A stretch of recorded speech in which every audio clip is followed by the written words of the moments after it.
So, you want to become a mechanic? That was your first mistake. No. Um, so I'm making this video just for people who are thinking about, hey, I want to become a mechanic. I'm thinking about working on cars for a living. This is just a video to help you make either the final decision or to help you steer away from being a mechanic because, it's not for everybody. It's not.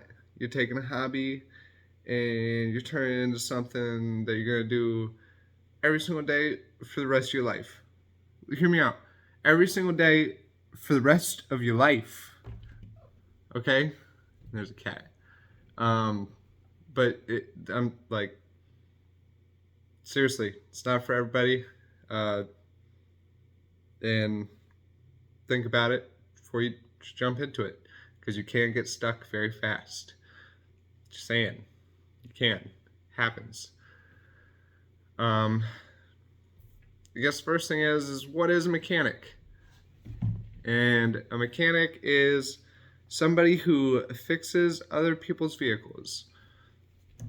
And you're basically going to be diagnosing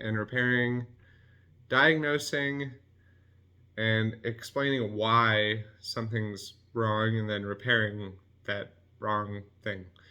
And that's what you're doing all day long.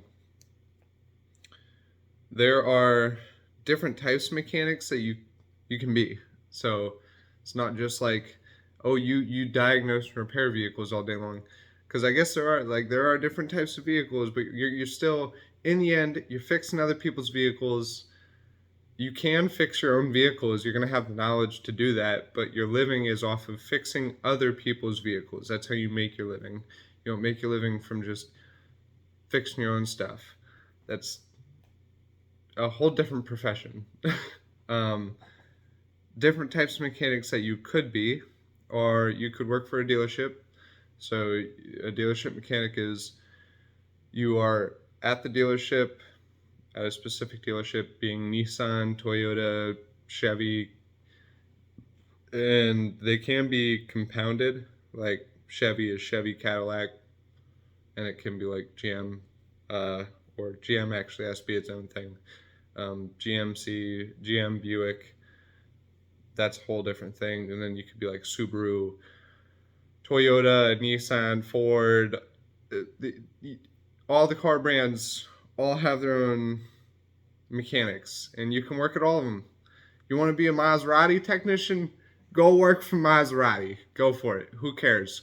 Do it. Do it up. You want to go work for Porsche and deal with that headache of a car? Go for it. You go work for Porsche. You want to go work for Lamborghini? Good luck finding a dealership that's gonna, just take you in off the street. Probably gonna have some at least some educational background there. But you want to do that? Go for it. You can be a mechanic for Lamborghini, and you can pretty much be a Lamborghini, or yeah, you can pretty much be a Lamborghini. No, you can pretty much be a mechanic at any dealership, whether it be used car dealership or a professional dealership. So that's one type of mechanic. Another type is third-party mechanic, whether it be, Firestone, Goodyear. You're working for your dad's uncle's friend's shop. You're working in that shop. That's third-party shop. You could be like a tuner, tunes cars, an aftermarket shop, performance shop, performance technician, or whatever. Those are still third-party aftermarket type shops. That's another type of mechanic you can be. And that's where I say, it's not always diagnosing and repairing vehicles, because performance shops, you're still technically a mechanic. You're just making cars go from, hey, this is a slow car, to, hey, this is a fast car now. Vroom, vroom, car go fast. But, so, that's why I say, as a mechanic, you're not always, just diagnosing and repairing a problem with a vehicle. Sometimes you're just making a vehicle perform better than what it does from the factory, or what it does from this point to this point. So there's that as well. Another one is a mobile mechanic. Mobile mechanics are people who have basically like a shop in a box truck or in the back of their vehicle. Like it can get as simple as that, is like you don't even have to have a truck. Say like I could do it in my Toyota Yaris. Really, I could throw like a jack and then my like literally buy like a bunch of toolboxes, like small carry around toolboxes that fit in my trunk, and put my tools in there and start a mobile mechanic thing and just drive around and fix people's things on the side of the road for a living. But I don't do that because I don't want to do that. All that.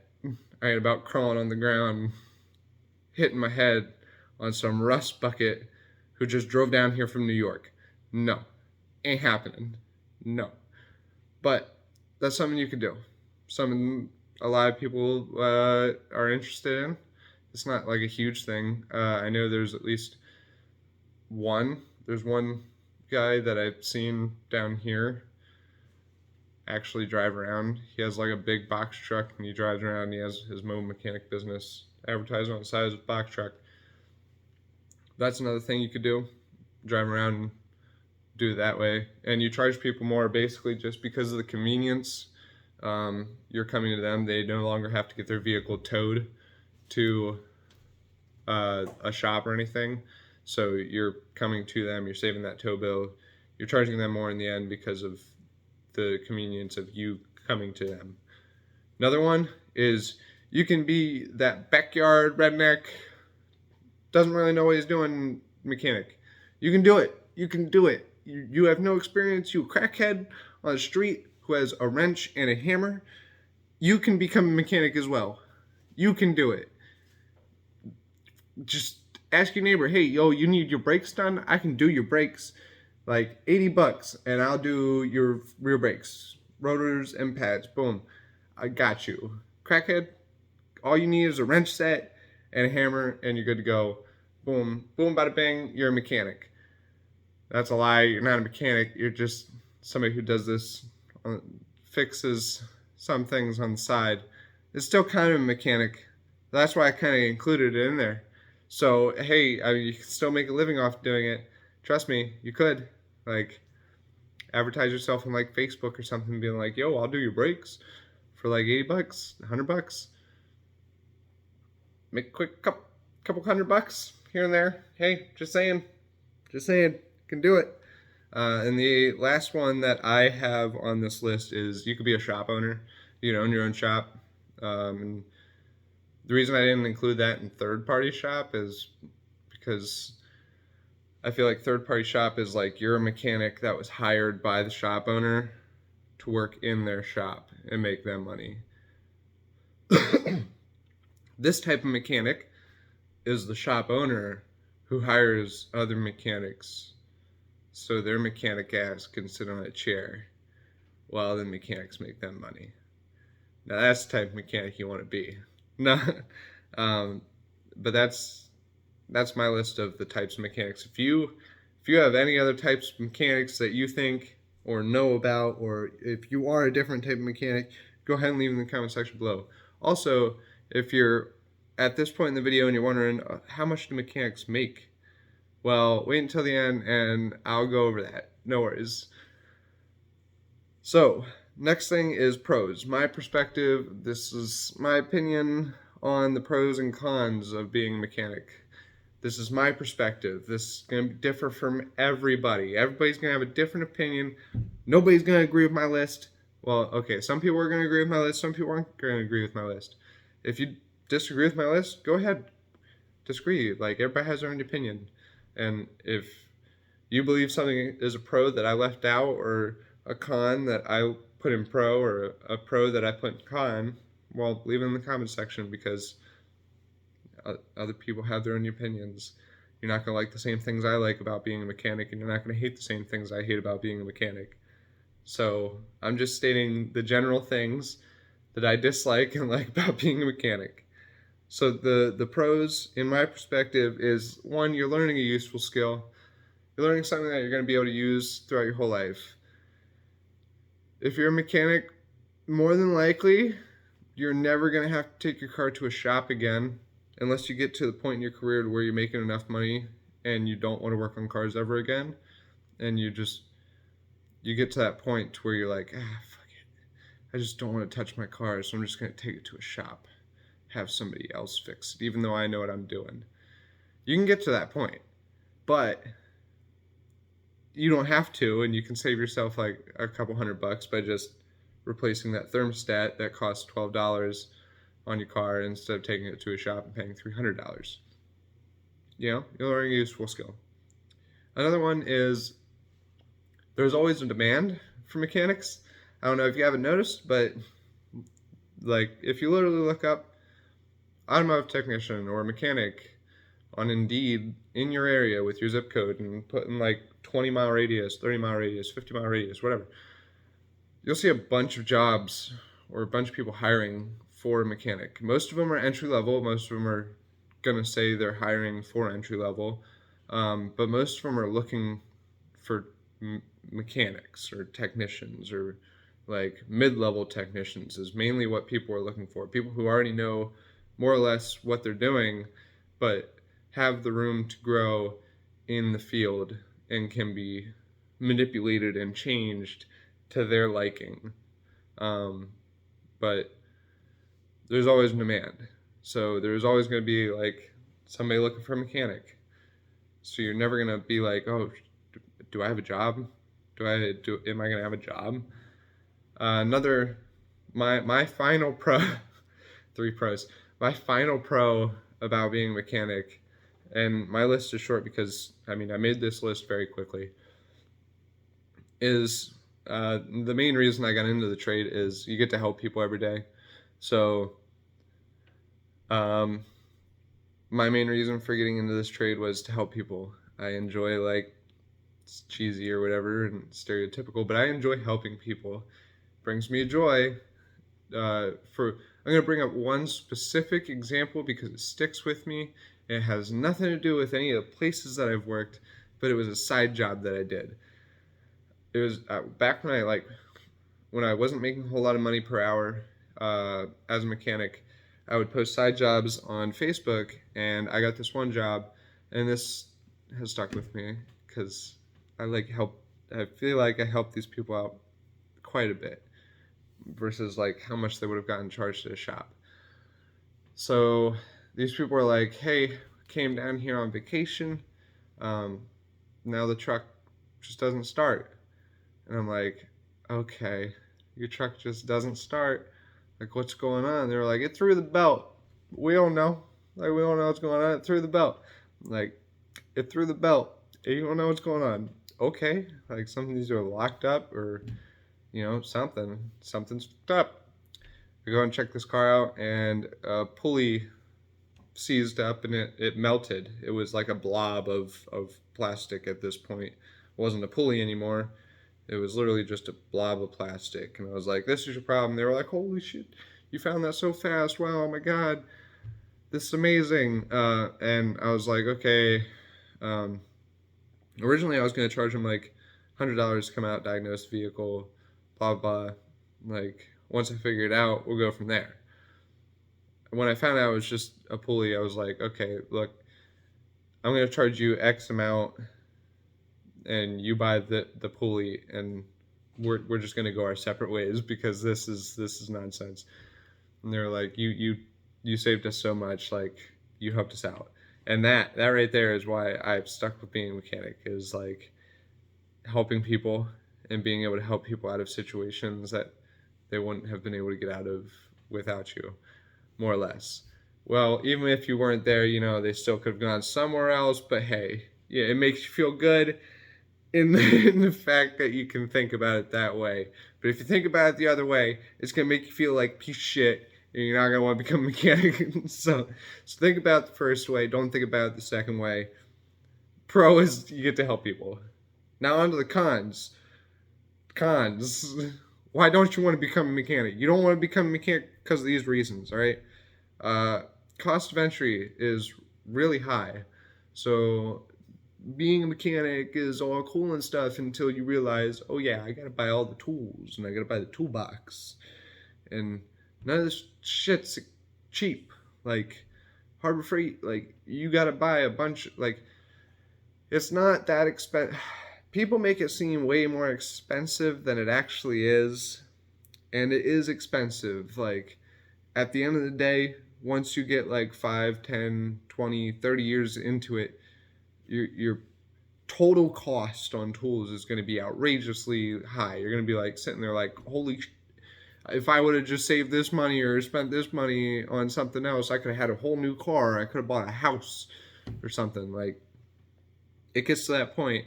But on the other hand, the cost to actually get started isn't super high. It's high, but it's not super high. You probably have to have like $1,000. I would say probably like $1,000. If you can't have borrow tools or have tools lended or like inherit tools or whatever, you're gonna be spending like $1,000 to start and buy all the tools in your small toolbox that you need. You might be able to get it cheaper, but I'm trying to estimate off of the easiest route, which is going to the store and buying these things, not going to Facebook Marketplace and trying to get the best deal, which I highly suggest doing it that way rather than going to the store and just buying everything brand new. Buy things from people who've been in the trade and are getting out of the trade. Those are the best people to buy from because they're giving everything away like half off, a quarter of the price or whatever. Those are the best people. Second con is pay scale. You start pretty low. Now I don't know how much it is now, but when I started at $12 an hour, and that was at Firestone. They moved Firestone up to $14 an hour. At the dealerships, you can start at like $18 an hour as a lube tech. So, but on the other hand, the pay scale is just all over the place. It's not bad, but it was rough for a while, at least when I first started. Next one is flat rate pay can suck. It can suck. Well, you're helping people, but sometimes people don't ask for your help, and your money is based off of how many people are asking for your help. And if nobody's asking for your help, you're not making money. And that's how flat rate works. You have to be working to make money. And if you're not working, you're not making money. And at the end of the day, if nobody wants to come and pay the dealership price or that third-party price, you're not going to get business, you're not going to make money. And at dealerships, most of the time you don't have a guarantee, so if you flag 0 hours, you get no paycheck. That's just the way it is. You flag 10 hours, you get paid for 10 hours. Doesn't matter if you worked 50, you're only getting paid for that 10. I have a video on flat rate if you want to know more about flat rate, but that's a whole different video. Next con is you have to work on ship boxes. Now, this could be a pro. For some people, they like doing that. For other people, it's not that great. You have to work on other people's ship boxes, is what I'm saying. It's not your ship box anymore that you're working on. It's other people's ship boxes. You have to work on other people's garbage. You have to fix their garbage. Diagnose and repair their garbage. Like, it can be stressful, and things don't always go as you want, and then it becomes extra stressful. And some people just can't handle that. So that can be a con. And another way it can be a pro because some people like that. Some people are fucking weird. I don't know, are you a weird person who likes stressing out about that broken bolt that just broke while you're tightening the valve cover? Or the hose that was so brittle from it being 20 years old, like disintegrating as you were trying to take it off? Do you like that? Do you like that? If so, you're a psychopath. And there's something wrong with you. Because no one should like that. But, hey, who knows? This is the end of the video, so I'm going to talk about pay. This is what everybody probably was looking for in this video, and I chose to stick to the end because everybody, you got to watch this 20-minute long video, or somebody's got to spoil it in the comments on where this is, or you got to skip through the video. The pay for a mechanic, I'm going to start off by saying the more specialized you are, the more money you're going to get. It doesn't matter what field, the more specialized you are, the more money you're going to get. Ingrain that in your brain. The more specialized you are, the more money you will get. Because you can charge more for knowing more about one specific area. And you will have all that business from that one specific area because now you are the person who everybody goes to. Because you know everything about that one specific area. Just saying, more money, more specialized equals more money. I'm just going to give like raw numbers of what I've heard, what I've made, and blah, blah, blah. So what I've heard and what I've seen and from my experience is you can make good money no matter where you really work. It's all really about how long you've stayed there. Pretty much about how long you've stayed there. The highest paid people, no matter where you go, are the people that have stayed there the longest. And is it because they're the best technician in the world? No, it's just because they've shown that they're loyal to that store or that company and they're going to get paid well. Just saying, just how it goes. I was that guy at Firestone at one point in time, I believe. So, or I can't say I was. No, I was not. I was, I believe, the second highest paid person at one point in time, or technician at one point in time at Firestone, or the Firestone I was at. So, starting off being a mechanic, you're probably looking at making like $12 an hour, anywhere from like $12 to $18 an hour, depending on where you're at. Third party, like lowest is 12. Highest, you're gonna find brand new starting out. It's probably like dealership, and that's probably gonna be like $18 an hour if you're lucky. What does that mean for your paychecks every week? You're gonna be hourly, so you're gonna be paid by your clocked hours, and you will receive overtime if you get into overtime. So it's all pretty much gonna depend. It can be anywhere from like, you make $200 a week, anywhere to like you're making like I don't know what $600, $700 a week. So anywhere from $200 to $700 a week, entry level. You never know. Mid-range technicians, you're probably going to be making like anywhere from where it caps off for entry level, which is anywhere from like $18, I would say, up to like 25. We'll push it and say like 26, 27. So you're bringing home anywhere from like $700 a week up to $1,200, $1,500. And now you're in flat rate. So now, honestly, that range is way different. So in reality, it's anywhere from like $0 all the way up to like, you could bring home $2,000 in a week. You could flag 100 hours. Who knows? Like, it's possible. You never know. It's flat rate. Flat rate, baby. So flat rate's weird, but your hourly rate is going to be anywhere from probably like $18 to $26, $27 an hour. Now, your high-end technicians or your people who have been in the trade for forever, they're usually your master technicians in the shop, your shop foremans, or whatever. Even your service manager has been at this point in their stage in career at some point in time, most of the time. Some service managers don't have any shop experience. Most of them are past master mechanics that have moved up. But these technicians make anywhere from like 20. No, I'm gonna drop this. So like 20, starting 25, because there are people coming into the trade that are like, oh, I'm a master technician. They're not. So anywhere from like $25 an hour, you can make all the way up to like 40. I don't even know. I don't want to say something way too high. That just sounds absolutely ridiculous. But like, I feel like there are technicians out there that could make like up to $50 an hour, if not more. And if you own your own shop, you're making $100+ an hour.